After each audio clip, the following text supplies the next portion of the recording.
बिस्मिल्लाहिर्रहमानिर्रहीम। अस्सलाम वालेकुम नाज़रीन, आप यूट्यूब चैनल देख रहे हैं। मैं इमरान खान हूँ। तफसीलात थोड़ी सी ज़्यादा हैं, लेकिन मैं थोड़े वक्त में आपको बताने की कोशिश करूँगा।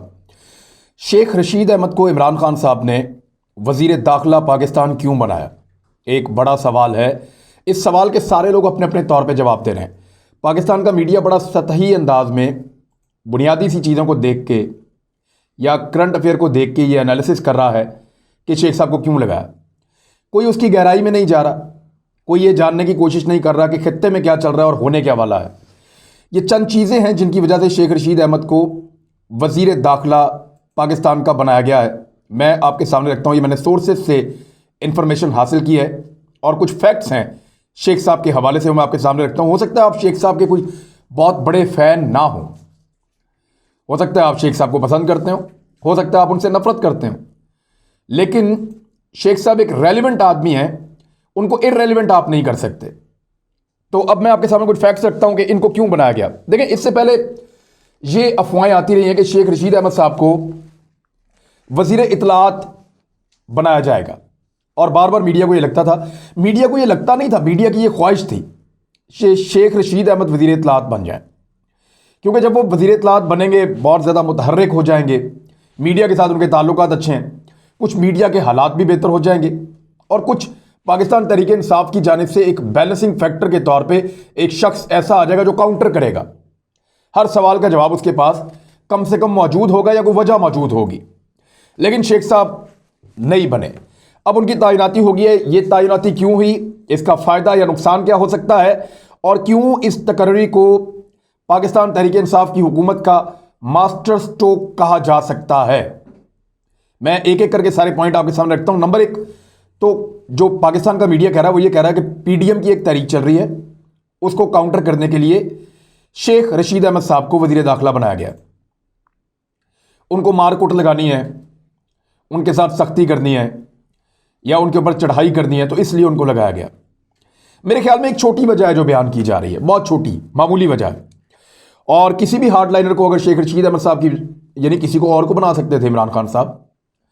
दर्जनों लोग उनके पास ऐसे हैं जो बड़े हार्डलाइनर्स हैं, वजीर दाखिला उनको बना देते, या अगर वो ये ब्रिगेडियर इजाज शाह को ही कह देते कि आपने ज़रा थोड़ा टफ टाइम देना है, तो वो भी वैसे ही बन जाते। और उन्होंने ऐसे स्टेटमेंट माजी में दिए भी हैं, और वो सख्ती करने का उनको कहा जाएगा तो वो कर भी लेंगे। तो मसला ये नहीं है। देखिए, जब वजीर दाखिला बनाया गया था ब्रिगेडियर इजाज शाह साहब को, ये बने थे 29 मार्च 2019 को, तो उस वक्त भी यही कहा गया था कि ये आया बंदा लेकर आए हैं खास आदमी जो मुशर्रफ के साथ रहा, खास आदमी जो बड़ा टफ है, खास आदमी जो नून लीग को बहुत टफ टाइम देगा, ये नहीं छोड़ेगा किसी को, और बड़ा हिटलर किस्म का बंदा ये लेकर आ गए हैं। लेकिन कुछ नहीं किया। एक्चुअली जब भी कभी ऐसी तैनाती होती है तो उसके ऊपर उंगलियां उठाई जाती हैं।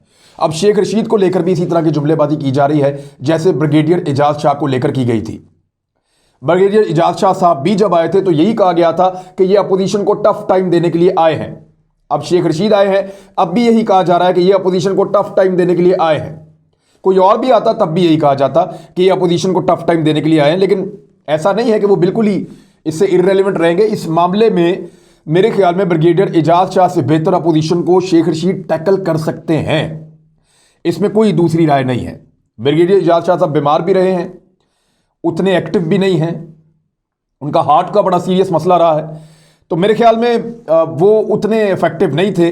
शेख साहब अगर यहां पे आएंगे तो इस मामले को कम से कम पहले से बेहतर देख लेंगे। नंबर एक पॉइंट तो ये हो गया। नंबर दो, पाकिस्तान के दाखिली मसाइल बड़ी अहम सूरत इख्तियार कर चुके हैं। खासतौर पर आपने थोड़े दिन पहले देखा कि पाकिस्तान ने एक डोजियर जमा करवाया, जो यानी शिकायत का एक अंबार था, जो पूरी दुनिया के सामने पाकिस्तान ने सबूतों के साथ रखा कि जनाब ये भारत कर रहा है, पाकिस्तान में सी पैक के साथ ये कर रहा है, दहशतगर्दी ऐसे फैला रहा है, फलां चीज़ की है, फलां चीज़ की है, पूरा डोजियर रखा भारत के खिलाफ वजीर खारजा ने और DGISPR ने। वजारत दाखिला की हमें इसके अंदर इनपुट ज़रा कम नजर आई। वजारत दाखिला को इसमें हिलजुल करनी चाहिए थी, उनको इस मामले को उठाना चाहिए था और वजीर दाखिला को मुतहर्रिक रहना चाहिए था, लेकिन ऐसा नहीं हुआ और जो शोर मचना चाहिए था वो शोर नहीं मच सका। ये बड़ा अनफॉर्चुनेट है, लेकिन वजारत दाखिला का रोल इसमें होना चाहिए था, हुआ नहीं अनफॉर्चुनेटली। नंबर 3 एक नुकता यह है कि ब्रिगेडियर एजाज शाह साहब ने फैटअप पे काम किया और बड़ा अच्छा काम किया है। वो खामोशी से काम करने के आदी हैं। फैटअप के मामलात में ब्रिगेडियर एजाज शाह साहब की इनपुट बहुत अच्छी थी। कुछ दूसरी वजारतों ने बड़ा अच्छा रोल प्ले किया है। हमाद अजहर ने उस पर बड़ा काम किया है। तो शेख रशीद अहमद साहब जो है वो इन मामलात के ऊपर खामोशी के कायल नहीं है। वो खबर बनना भी जानते हैं और खबर बनाना भी जानते हैं। यानी मैं आपको मिसाल दूं कि भारत के साथ पाकिस्तान का एक मामला चल रहा था, तो मुझे याद है कि शेख रशीद अहमद साहब ने यह कहा था कि हमने कोई ये बम दिवाली पे चलाने के लिए नहीं रखा या शबरात पे चलाने के लिए नहीं रखा। अगर भारत बाज ना आया तो ना उनकी सरजमीन पे चिड़ियां चहचहाएंगी और ना उनके मंदिरों में घंटियां बजेंगी। ये शेख रशीद अहमद साहब ने कहा था। मेरे प्रोग्राम में पहली दफ़ा उन्होंने ये बात की तो ये बहुत दूर तक गई थी बात। तो उनको खबर बनना भी आता है, खबर बनानी भी आती है। चंद वजारतें ऐसी होती हैं, चौथा नुकता मैं आपके सामने रख रहा हूं, जिनके ऊपर पूरी दुनिया की नज़र होती है। यानी किसी मुल्क के अंदर वजीर आज़म, उसके ऊपर सारी दुनिया की नज़र होती है। खारजा का महकमा, वजीर खारजा, वजीर दाखिला, वजीर दिफा, वजीर ख़जाना, वजीर इत्तलाआत, ये 4-5 वजीर ऐसे होते हैं जो बड़े मुतहर्रिक होने चाहिए, जिनकी बड़ी सॉलिड वॉइस होनी चाहिए। तो ये इन वजारतों के ऊपर पाकिस्तान को जरा अब जारहाना लोग चाहिए होंगे आने वाले दिनों में। मैं आपको बताऊंगा कि शेख रशीद साहब को क्यों लाया गया और क्यों ये जारहाना लोग पाकिस्तान को चाहिए होंगे आने वाले दिनों में। और एक खास कम्बिनेशन चाहिए होगा जो इदारों के साथ मिलकर बेहतर अंदाज में काम कर सके। ऐसे लोग चाहिए होंगे जिनके इदारों के साथ अच्छे ताल्लुकात हों और उनके साथ किसी किस्म के इख्तलाफात ना हो, बेहतर कोऑर्डिनेशन के साथ काम कर सकें। उसकी कुछ वजूहात हैं, वो मैं आपको भी बताता हूं। तो ये कुछ वजारतें ऐसी हैं जहां पे ऐसे लोग चाहिए। अब इमरान खान साहब के बड़े करीबी दोस्त हैं, मुमकिन तौर पे हो सकता है उनकी वजारत बाद में तब्दील हो जाए। पहले वो इस वजारत में आना चाहते थे, वजीर दाखिला बनना चाहते थे, लेकिन वजीर दिफा बन गए परवेज़ खटक साहब। और एक वजारत जो है शाह महमूद कुरैशी साहब के पास है और आपके सामने उनका काम। शेख रशीद अहमद साहब एक वजारत जो है ये उनके पास आ गई, वजारत जो है दाखिला। फिर शिबली फराज साहब है और उसी में जो है वो वजारत ख़जाना जो है वो अब इमरान खान साहब ने वज़ीर बना दिया है। उसके ऊपर अगर बात करने की ज़रूरत पड़ी या लोगों ने सवाल उठाया तो मैं बताऊंगा टेक्निकली उनको क्यों बनाया गया। हफीज़ शेख साहब को, उनको आने वाले दिनों में सेनेटर बना दिया जाएगा और आइन के मुताबिक इमरान खान साहब के पास 6 महीने के लिए किसी को वज़ीर बनाने की गुंजाइश है और अब वो उनको सेनेटर बनवा के पक्का वज़ीर भी बना सकते हैं। 5वां नुकता, 5th जनरेशन वॉर चल रही है, भारत पकड़ा गया है। कल ही हमने इसके ऊपर 2 बड़ी अहम वीडियोस की हैं, आपने उनको देखा है।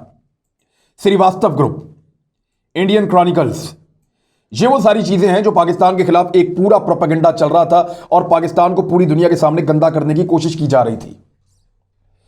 ऐसे में ये जो टॉप 5 हैं, जो मैंने वजारतों का नाम लिया, इन टॉप 5 के अंदर ऐसी आवाजों का होना जरूरी है जो दुनिया के कोने कोने तक जाएं। ऐसे लोगों का होना जरूरी है जो अपनी बात को दुनिया तक पहुंचाएं। अब अग्रेशन की सियासत चाहिए होगी क्योंकि भारत ने लाइन क्रॉस कर ली है। जो इंक्वायरी रिपोर्ट उनके बारे में सामने आई है वो एक बहुत बड़ी चार्जशीट है।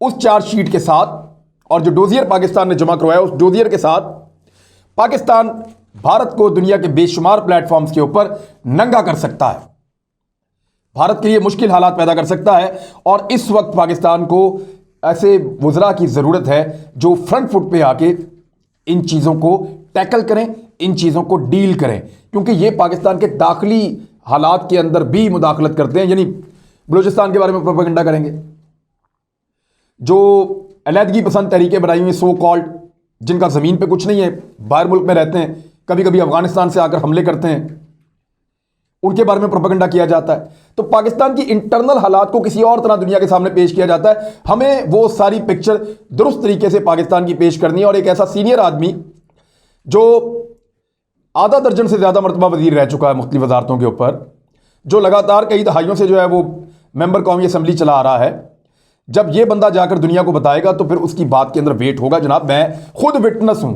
मैंने भुट्टो देखा, मैंने ज़ियाउल हक देखा, मैंने बेनज़ीर देखी, मैंने 3 दफ़ा नवाज शरीफ देखा, मैंने जरदारी देखा, मैंने मुशर्रफ देखा और अब मैं यहां पे काम कर रहा हूं। तो ये एक बड़ी ज़बरदस्त उनकी मेमोरी है शेख साहब की। तो इस लिहाज से भी एक इफेक्टिव आदमी वो होंगे और तगड़ा जवाब वापस भारत को देने की ज़रूरत है। शेख साहब की सबसे बड़ी ड्यूटी अब ये होगी। और उनको ये करना पड़ेगा।